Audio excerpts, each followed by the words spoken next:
Bonjour à tous. Alors aujourd'hui, je vous présente les 4 étapes essentielles pour la routine capillaire que j'utilise dans ma routine à moi. Mais ça reste 4 étapes, donc je vais vous les nommer tout d'abord. Il y a le lavage, donc à l'aide d'un shampoing. Ensuite, il y a le revitalisant l'après-shampoing, qui est en deuxième étape. La troisième étape, c'est le leave-in ou la crème hydratante. Et la quatrième étape, c'est le beurre scellant ou l'huile scellante, dépendamment du type de vos cheveux. Alors, je vais vous présenter la gamme que j'utilise, les gammes plutôt, que j'utilise actuellement. Donc, il faut savoir que mon cheveu a été coloré au niveau, donc je m'étais fait des mèches. Là, j'ai une grande repousse, donc du coup, mes mèches sont rendues au niveau de mes pointes. Du coup, ce qui est important de savoir, c'est que moi, j'ai choisi des produits qui sont et hydratants et protéinés pour éviter la casse et que vraiment la coloration puisse ne pas du tout trop changer plutôt la texture de mes cheveux. Alors, je vais tout d'abord prendre un exemple pour vous, pour que vous puissiez bien comprendre la différence entre l'hydratation et le fait de nourrir le cheveu et le fait de les sceller. Alors, j'aime beaucoup prendre l'exemple d'une plante. Donc, il y en a une juste ici. Alors, la plante, pour vivre, elle a besoin d'eau, de beaucoup d'eau, en fait. Il faut qu'elle boive, qu'elle boive, qu'elle boive. Et c'est pareil pour nos cheveux. Nos cheveux boivent avec ce qu'on mange, avec l'alimentation qu'on prend, donc l'eau qu'on boit, et l'eau aussi qu'on met à l'extérieur sur nos cheveux. Ce qu'il faut savoir, c'est que le cheveu bouclé, il est en forme de frisottis, c'est-à-dire que c'est des cœurs là. Donc, ça fait que l'eau, pardon, que ce qu'on mange, en fait, le sébum, pour se rendre jusqu'à la pointe, il a beaucoup de chemin à faire pour traverser toutes les boucles pour se rendre aux pointes. Donc, contrairement aux cheveux lisses où il est droit, donc le sébum se rend facilement aux pointes, nous, c'est beaucoup périlleux le chemin, donc souvent nos pointes sont asséchées et sont beaucoup moins nourries aussi et hydratées qu'au niveau proche du cuir chevelu. Donc, c'est pourquoi on ne peut pas juste se contenter de l'alimentation, donc de ce qu'on mange et ce qu'on boit pour nourrir notre cheveu. Il faut vraiment qu'on ajoute des produits sur le cheveu lui-même pour pallier en fait à ce manque d'hydratation-là. Deux, la plante, pour qu'elle pousse et qu'elle soit en santé, il faut qu'elle ait de l'engrais et de la terre.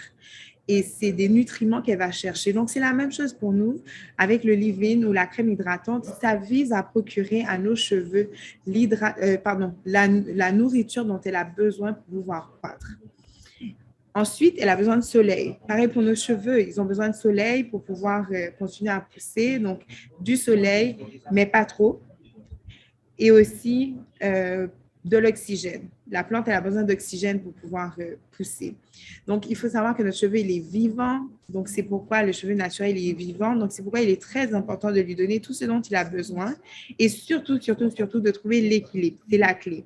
Utiliser trop de protéines vont rendre vos cheveux cassants. Utilisez juste de l'hydratation, vos cheveux seront beaucoup trop élastiques. Donc, j'y vais avec ma routine. Tout d'abord, ici, on a le shampoing de Blended Beauty qui s'appelle Soy Cream Shampoo. J'ai eu l'occasion d'essayer beaucoup, beaucoup de shampoings et je vous avouerai que c'est le seul qui laisse mes cheveux aussi doux, aussi bouclés et aussi soyeux. Donc, vraiment, c'est vraiment un coup de cœur. Je l'adore. Et dès que je fais mon shampoing, mes cheveux, à la fin, ils ne sont pas secs puis totalement secs. On sent comme de la paille. Au contraire, mes boucles se définissent lors de mon shampoing, déjà. Et il est lavant, donc il lave très bien mon cuir chevelu sans la sécher. Très important. Et c'est un shampoing hydratant. Ce n'est pas un shampoing clarifiant. Donc, comme moi, j'utilise des produits naturels, j'ai moins besoin d'un shampoing clarifiant. J'opte davantage pour des shampoings hydratants. Mon deuxième produit, donc, il a changé avant. Ma deuxième étape, c'était le Bana de Ayakaona, anciennement Ayakaona. Donc, le 2 de Royalty, l'étape 2.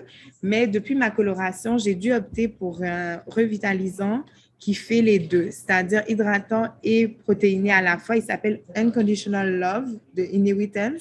Donc, c'est celui-là que j'utilise. Il favorise aussi la définition de mes boucles. Mes cheveux sont super hydratés à la fin, ils sont peu cassants et ils démêlent super bien les cheveux. Maintenant, ma troisième étape, c'est mon leave-in que j'ai opté ici. Lui aussi, il a changé. Hein. Avant, j'utilisais, quand mes cheveux n'étaient pas colorés, le Anani, donc le leave-in qui est l'étape 3 de Royalty. Mais j'ai dû le changer pour aller chercher quelque chose de protéiné et d'hydratant, toujours par rapport à ma coloration. Lui, c'est vraiment un coup de cœur, que ce soit au niveau de l'odeur, que ce soit au niveau du résultat. J'ai pas eu de casse du tout sur mes cheveux. Mes cheveux, au contraire, sont très bien portants. Et lui, il en est pour beaucoup. Donc, c'est le miel sauvage d'Afrique. C'est un lait capillaire soyeux fortifiant et il est de la gamme l'atelier Coco et Karité, qui est une nouvelle gamme justement qu'on va introduire dans nos points de vente d'ici la fin du mois de février. Ensuite de ça, il y a cette crème-là. Donc, les deux sont l'équivalent. Hein. C'est soit le lait capillaire, soit la crème hydratante. Donc, moi, j'alterne. Vu que lui, il est protéiné, donc de temps en temps, j'y vais juste avec de l'hydratation. Je l'aime beaucoup aussi. Le parfum, c'est Paradis. C'est assez fruité, hein, sa gamme. C'est un pur plaisir de les sentir. Mes enfants et mon mari m'ont tout de suite fait des commentaires. Dès que je les ai utilisés la première fois, ils adoraient l'odeur. Donc, c'est un gros coup de cœur. Il est à base d'aloe vera, d'huile d'amande douce et de jojoba principalement.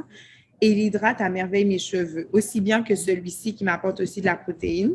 Donc, j'alterne les deux. Donc, ça, c'est l'étape 3. Maintenant, la quatrième étape, le but, c'est de sceller. C'est-à-dire, vous avez beau hydrater vos cheveux, si vous ne mettez pas une couche à la fin qui va venir fermer les cuticules, l'hydratation va s'en aller facilement. C'est pourquoi c'est important d'utiliser un beurre ou une huile, dépendamment du type de cheveux que vous avez. Et du coup, moi, j'ai opté pour le beurre toujours dans la même gamme, hein, la gamme de l'atelier Coco et Karité. C'est un beurre parfum tropical. C'est une pure merveille aussi au niveau de la senteur, principalement à base de beurre de karité, beurre de mangue, huile de brocoli et babassou. Donc, je l'adore aussi. Sincèrement, c'est un très bon beurre qui sent très bon et qui scelle à merveille mes cheveux. Donc, quand j'ai fait ces 4 étapes-là, mes cheveux peuvent rester hydratés facilement jusqu'à 7 jours, voire 10 jours. Mais j'ajoute quand même au quotidien ou aux 2-3 jours un autre produit qui est mon vapo hydratant.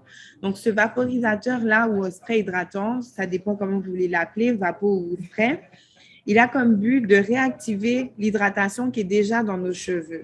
Donc, ce sont des cheveux naturels, des produits naturels. Donc, le cheveu, il l'absorbe vraiment. Il ne reste pas à la surface. Quand je fais mon shampoing, je sens vraiment que mes cheveux n'ont pas une accumulation de produits qui restent à la surface.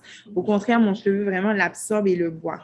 Donc, avec ce produit-là, toujours de la gamme Inewittens qui s'appelle Mistify, il vient rafraîchir mes cheveux, les hydrater et les protéger contre la chaleur.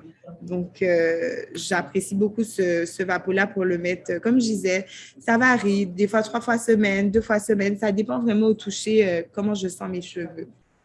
Et pour finir, toujours en bonus, ça ne fait pas partie des 4 étapes obligatoires, mais c'est un autre produit que j'utilise quand je veux faire des wash and go. Si je veux obtenir une définition de boucle en sortant de la douche, j'utilise celui-ci au lieu d'utiliser mon beurre, c'est-à-dire le Hold It White Beard Gel de Inewittens. Il a une texture, je vais essayer de vous montrer à la caméra, j'espère que vous allez voir. Voilà, il a une texture un peu gélatineux, mais c'est très léger. Et ce que j'aime, c'est que ça ne laisse pas du tout mes cheveux collants, comme des gels très lourds, qu'après, nos cheveux sont durs et secs. Au contraire, je sens qu'il hydrate même aussi mes cheveux. Donc, c'est une jolie coiffante qui donne un très beau résultat. Donc, ça, ce sont mes 2 produits bonus que j'utilise occasionnellement selon le type de coiffure que je veux faire ou selon le besoin de mes cheveux. Donc, pour récapituler, première étape, un shampoing clarifiant ou hydratant, dépendamment des produits que vous utilisez sur vos cheveux. Deuxième étape, le revitalisant ou l'après-shampoing. Vous pouvez opter soit pour un produit qui est très hydratant et à l'occasion faire des masques protéinés ou bien utiliser un produit qui a les 2 fonctions à la fois. Comme ça, vous n'avez pas besoin de faire un boost de protéines à un certain moment donné dans l'année. Ensuite de ça, un leave-in ou une crème hydratante. Et pour finir, le beurre scellant. Sans oublier, en bonus, qu'on a vraiment besoin de lui, c'est le spray hydratant qui est l'eau que nos cheveux boivent très régulièrement. Alors, je vous remercie de m'avoir écouté et à très bientôt pour une autre vidéo.